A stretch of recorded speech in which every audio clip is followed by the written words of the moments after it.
We proceed now towards a model that is more realistic, and for the gas cycle we're going to look at the Brayton gas cycle, which is representative of a gas turbine or a jet engine, if you will. We'll get to that in just a minute.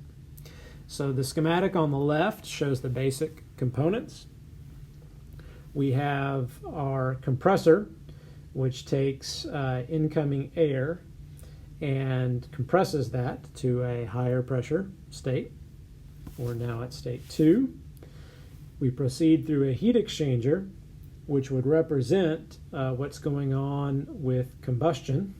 So we're injecting fuel and we're burning that in the presence of oxygen, air, and we have a high energy gas at state 3. We then allow that to expand through a turbine, state 3 to 4. And then 4 to 1, well actually 4 just represents our, in reality, our exhaust to the atmosphere. Note the words here, however, air standard. So to make this a cycle to where we can analyze it, we're going to do 2 big assumptions here. They're good enough for our purposes, yet they are simplifying assumptions. The first one is we're going to let our working fluid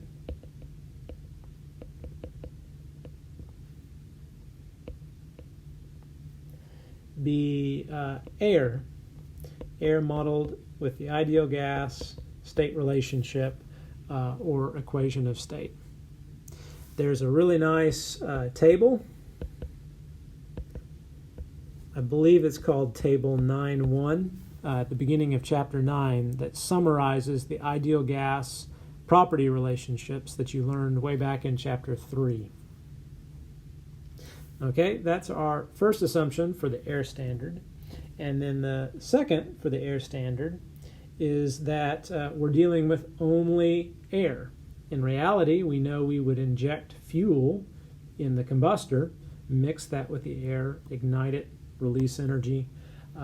We're going to keep with a closed cycle, and it's going to use air, ideal gas only. So our heat exchanger, process 2 to 3, we're going to bring in an amount called Qn, which is equivalent to the heat transfer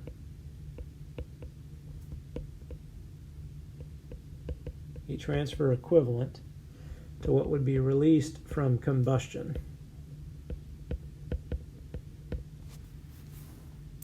And the last thing we do here is shown by the dotted lines between process 4 to 1. We make it a closed cycle.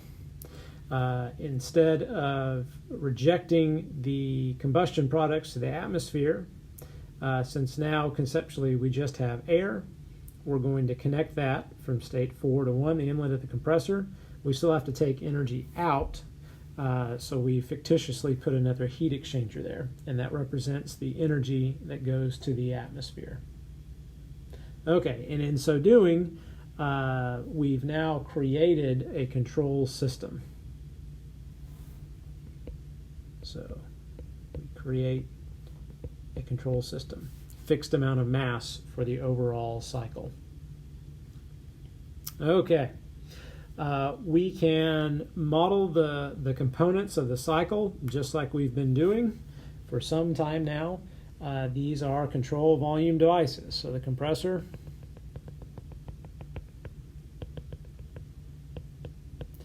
is a control volume device. We have mass flow rate at state 1 coming in. We have mass flow rate at state 2 going out. And we realize this requires some time rate of work needed to drive it. The heat exchanger, representing the combustor, is also a control volume device.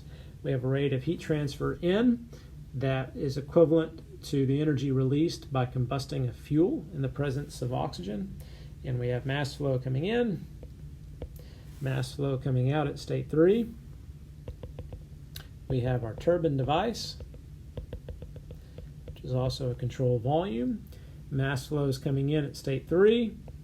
Mass flow rate is leaving at state 4. And we're producing a rate of work done by the, I'll call this rate of work done by the turbine. And then the heat exchanger, our fictitious heat exchanger, that is also a control volume device. We're bringing mass flow rate in of air at state 4, mass flow rate of air leaving at state 1, and we have a rate of heat transfer exiting. Okay, so we can proceed and apply the first law, thermodynamics, to each control volume in the cycle here. And again, I'm using my standard assumptions. I'm treating this as a steady state operation. I'm assuming I have a uniform state, uniform flow, air is an ideal gas. For each component, I'm assuming it's simplified model, so turbines and compressors are designed to utilize or produce net work, so I neglect heat transfer in those cases.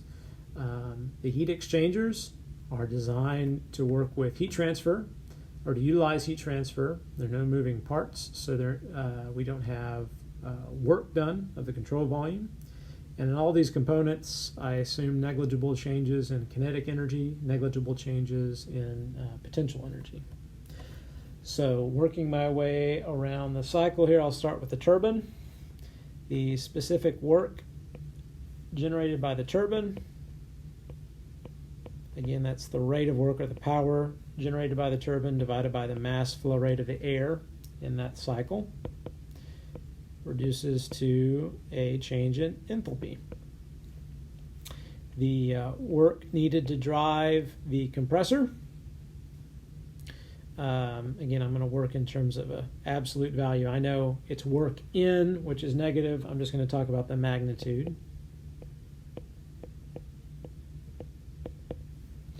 That's equal to an enthalpy change.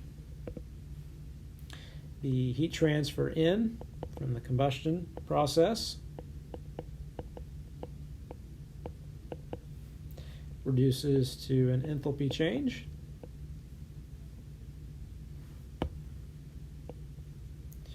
And then the heat transfer that I have to reject to the atmosphere.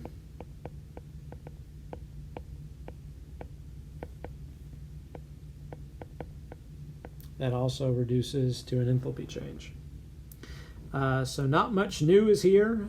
It's still air as an ideal gas. So I can model the enthalpy changes either using ideal gas table in the back of the book, or I could reference table 9.1 or the property evaluation flow chart that I introduced way back in chapter 3, that module of the course. I could possibly model this using specific heat with a temperature change as well. I've got a couple ways of doing that. That's essentially a review. What I can do now is I have the information necessary to calculate the efficiency of the cycle. That's what I want, divided by what I had to pay for to get. And then looking at this, that's going to be the energy produced by the turbine, or the specific work produced by the turbine in this case. And then I'm going to need to subtract the amount of work it took to drive the compressor.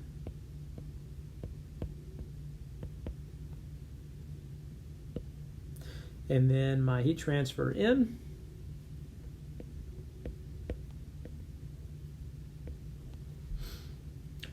There we go.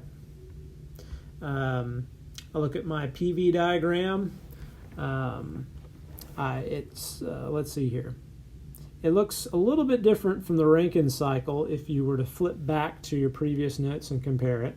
One thing is its air is an ideal gas, so the vapor dome's somewhere way down there. air is above the critical pressure, it's a superheated vapor at these temperatures and pressures. The work processes 1 to 2 and 3 to 4. That S equals C, that means the entropy is constant. Those are ideally modeled as isentropic processes. So on the TS diagram, they're vertical, constant entropy. The heat transfer processes 2 to 3 and 4 to 1, we're ideally assuming that those take place at constant pressure. In other words, we're assuming there's no pressure drop as you go through all of those, the tubing that would be represented there. So on a PV diagram, those are horizontal lines. And then on the TS diagram, those are iso bars, P equals constant. Note the departure here from the, actually I can just scroll down or scroll up here, the Carnot cycle. That assumed that we had isothermal heat transfer. In reality, we don't get that. As we put energy into the fluid, its temperature is going to increase. What we have is a constant pressure process. So the heat transfer processes become irreversible, and I lose performance. But the benefit is this is more realistic. Okay. The other thing to note is state 3 represents the highest temperature of the cycle. How high can you go? It's not a thermodynamic limit as much as it is a material limit.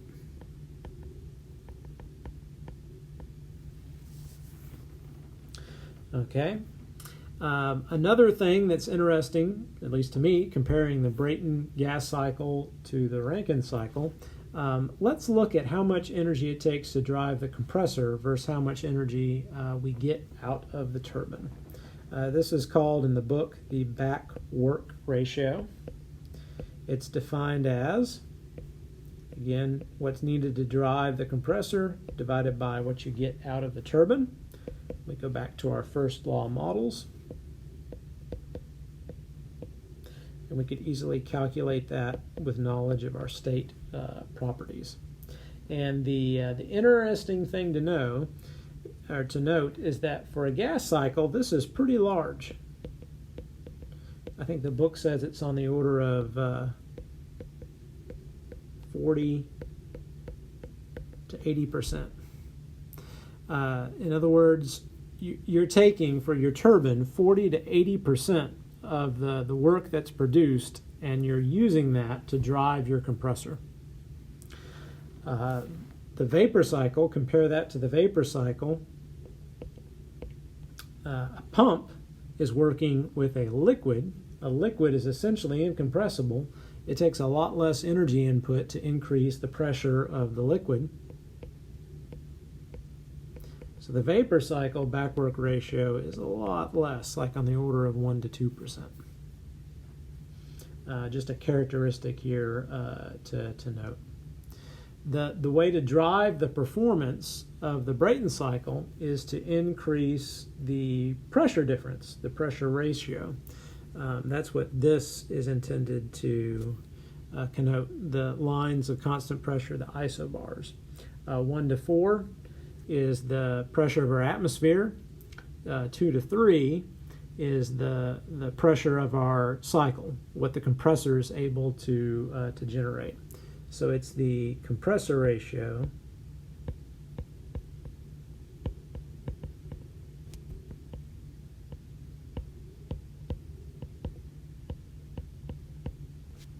that drives performance of the cycle. But it's the material limit that really sets just how much we can increase in terms of what the temperature is at the exit of the heat exchanger.